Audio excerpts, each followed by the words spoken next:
If you are a new massage therapist and you're looking for ways on what to do for your self-care, how to increase longevity in your career, figure out HST, and so on and so forth, then this video is for you. Hi, my name is Steph, the massage therapist, and welcome to another video where we discuss a series of videos where we help newbie RMTs like you or newbie massage therapists to figure out how to do their self-care, HST, business, taxes, social media, and so on and so forth. And this is video number 1 of this video series. So if you're ready, let's get started.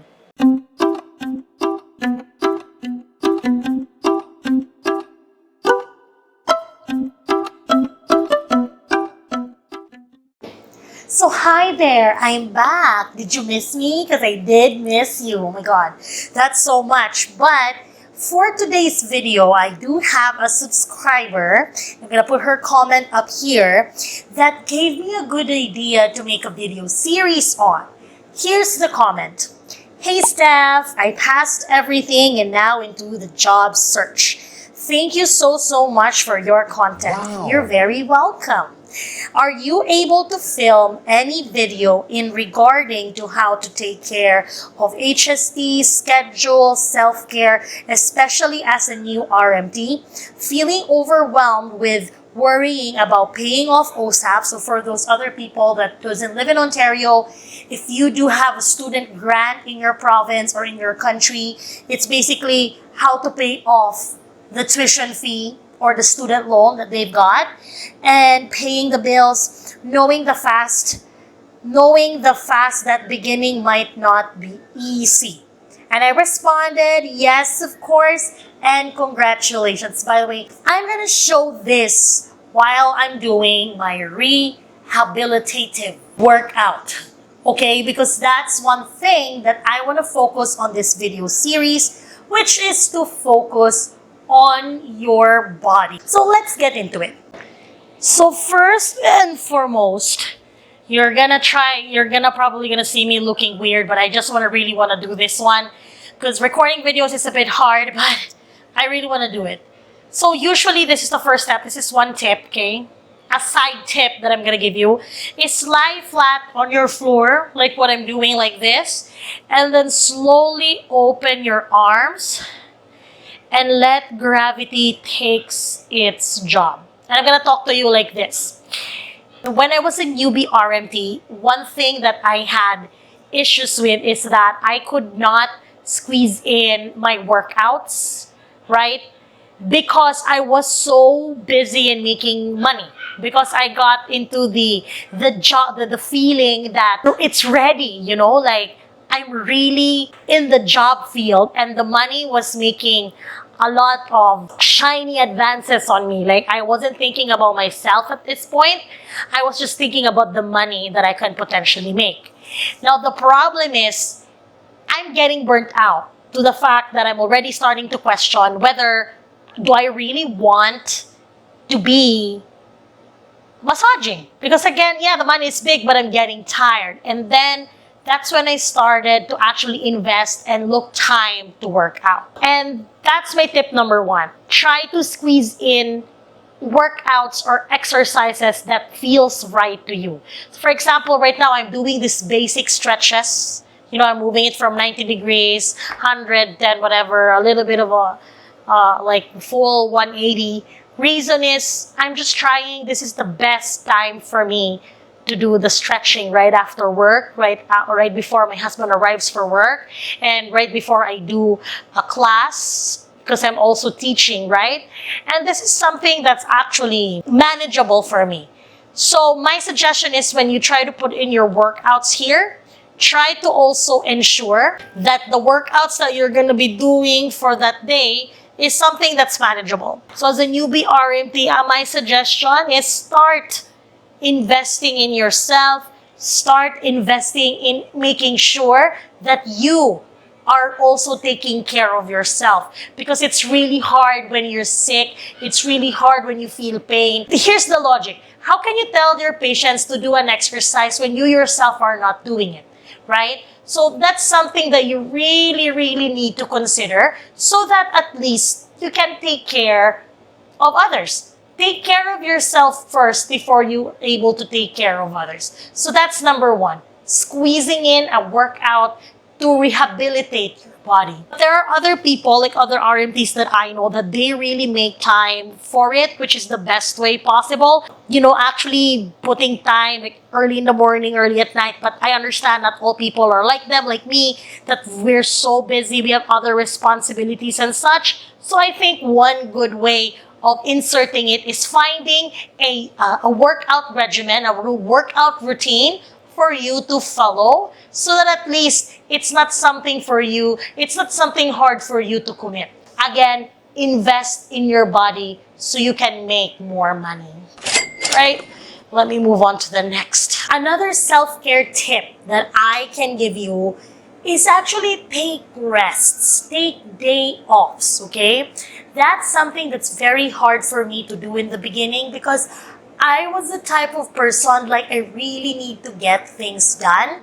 And I believe that if I just finish and do the hard work now, I don't have to think about it later, which is the problem that made me feel burnt out as a newbie RMT. By the way, this is 6 months in to my practice, which is I really regret. And that's why my suggestion is take breaks. So if you're wondering what kind of breaks I'm talking about, so let's break it down. What kind of breaks do we take? What are the breaks I suggest? Okay, number one, the first type of break is a day off break. If you have a set schedule of working 5 days a week, and let's say the other days are focused for family and friends or rest, have one day where you actually de-stress. Not do massage at all. Okay? Don't go crazy. Just maybe do your errands or just, sleep longer. Insert your workouts. Go visit the beach if you live near a beach. Go visit a mall or just cozy up with a good book. So do one day of nothingness. So have a time for yourself. Pick a day and a time and choose it. Or simply get yourself a massage therapist to massage you. Go to a massage clinic and get treated is what I'm trying to say. Rehabilitate yourself. And I think it's very much important to have the socialization as well. When I say socialization, maybe talking to a friend, hanging out with friends. If you have colleagues that are friends, do the same. It's because our clients, our patients are not our friends. We cannot be transparent to them, and we can't do counter-transference as well because they are not our friends. This is a professional thing. We're medical health practitioners. We're not supposed to be friends with our clients. Small talk here and there, but to maintain professionalism and boundaries, healthy boundaries, you don't really want to share things. And I think having a little bit of social life outside of massage therapy is something that you really want to invest into for your mental health and for your rehabilitative state. It's really hard to just, work alone. Some people like to work alone, but sometimes for other people, it's not really the best option because, again, it can take a lot of mental health toll on them. So this is something that you want to invest in. Social life, hanging out with family and friends, and literally, have that social aspect in your practice, but not with clients because, again, they're not your friends. And this is something that I missed a lot. My friends can vouch, all my friends can vouch in for you of how workaholic I am. And some of them even felt bad because I can't join them in some of the events, like let's say Halloween Horror House, we want to go. I can't attend in their Korean barbecue dinner meetings because I'm always working. And before I thought I was doing myself a favor because now I can pay bills. The bills, the mortgage, rent, whatever it is. But I realized that it really has a social cost. And I think once a month or twice a month, whenever fits your schedule, spending time with friends, family is not something, it's not so bad. It actually helps you release the burnout. You cannot just hold it for yourself. So that's one thing that I personally do I don't know if other RMTs are doing it. And if you're an oldie RMT that watches this, comment below and let me know what you do as well, so that at least we can share it to our newbie RMTs. So yeah, social life, family, friends, partners, and everyone that can have that social aspect with you can help you release the burnout, release the stress, especially when you're a newbie RMT. The next thing I want to say is also taking care about your skills. The things you learn at school, they're nice. They can get you by. You know, you can already build clients. You can already get patients from it. But the question is this: how long can you be doing the same technique? You're gonna be eventually feeling exhaustion from doing the same thing over and over again. So how can we fix this? Number one, upgrade your skill. So for example, when I was a newbie RMT, I was working way too much and I feel like some techniques are just worthless to me anymore. Like I don't want to do it. I'm looking for something else. So what I have done is I enrolled courses into cupping, hot stone, grass stones, those kinds, gua sha, right? Something that would release the handwork in my hand, working smart, not hard, basically, trying to make sure that I'm not just exhausting my skill set, but I'm also improving it, right? So that's something that I really wanted to also check in. It's because you're easily gonna get tired if you're gonna keep repeating what you do. For some people, it's probably sufficient enough and are satisfied with it. But for a person that really loves this career and you want to be in this career for longevity, I'm gonna take courses. Yes, Steph, it's expensive. Yeah, this is why you set a little bit of money for that. You can start taking lighter courses like cupping or hot stone. Those are like $250 to $450. It's technically 4 to 5 or 8 massages in a day. You just need to spare a little bit. Discipline is something that you have to do in this career as well, right? It doesn't mean that it's very flexible and this career offers a lot of opportunity. It requires a lot of discipline as well for you to be able to do your job properly. And I think you are doing a good thing, not only for yourself, but also for your patient. Because if your patient is receiving something that's helping you to treat better and helping them to be better, then updating your skill isn't such a bad thing. So I think you should invest on that as well to avoid the burnout. And the last thing that I actually want to discuss is your diet. Again, I'm gonna put a disclaimer. I am not a nutritionist. I went to a naturopath for this. This is my own thing, my own health. If you want to know your own dietary things and so on and so forth, that's totally up to you. You can go see someone for that. I'm not saying that my story fits everyone's story, but it's something that helped me being in this field for almost a decade. When I started my massage therapy career, I was feeling so exhausted that I just end up eating and eating and eating and eating, adding to all the stress that I have as a business owner. I just forgot about my health. I don't know if you noticed, I did pretty much lose the weight. It's because I realized as I was growing older and becoming a senior massage therapist, or as my experience grows as well, I'm starting to notice my body needs beyond workout.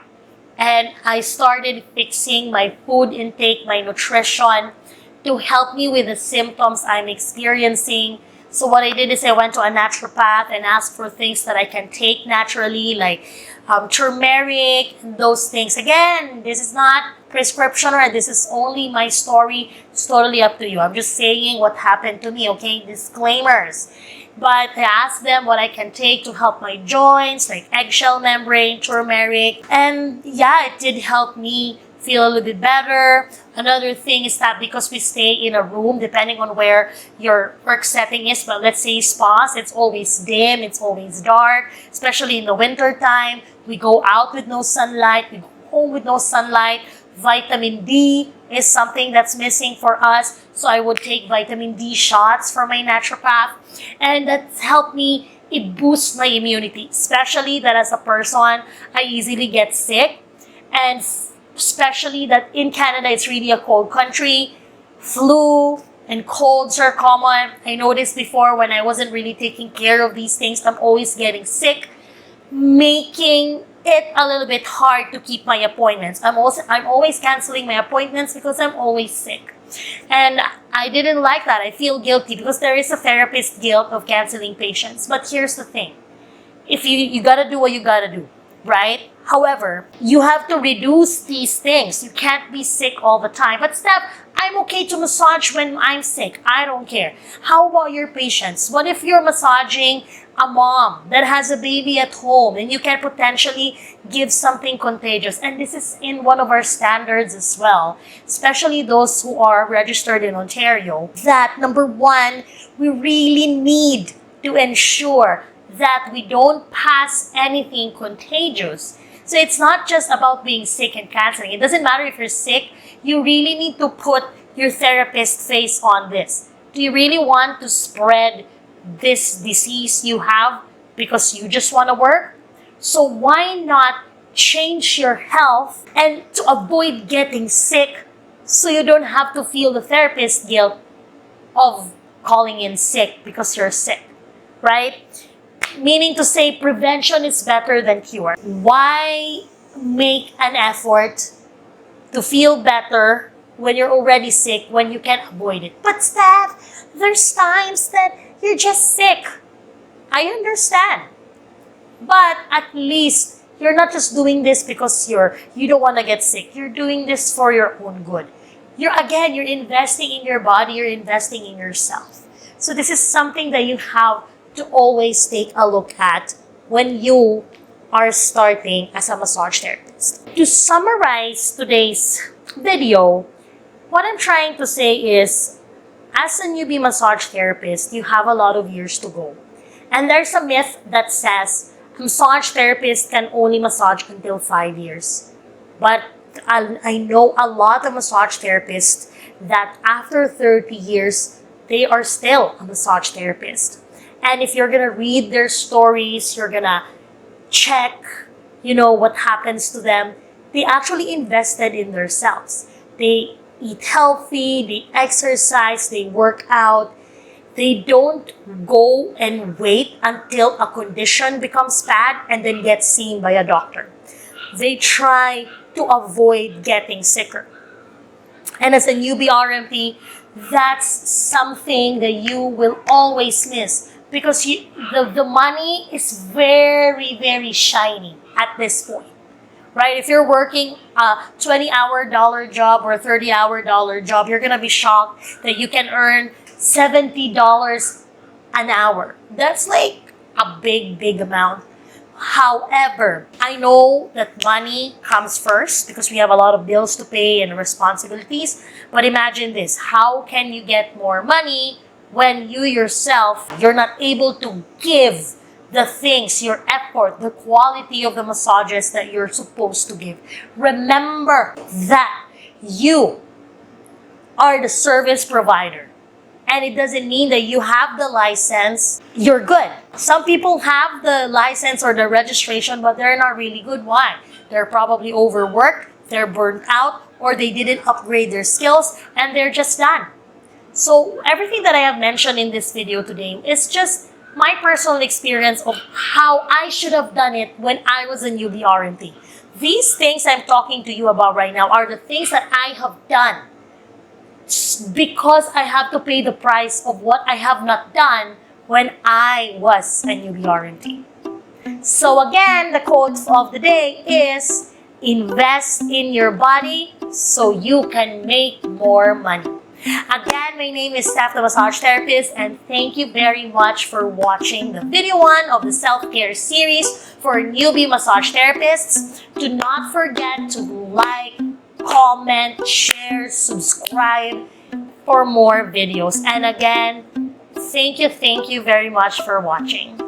See you soon. Bye-bye.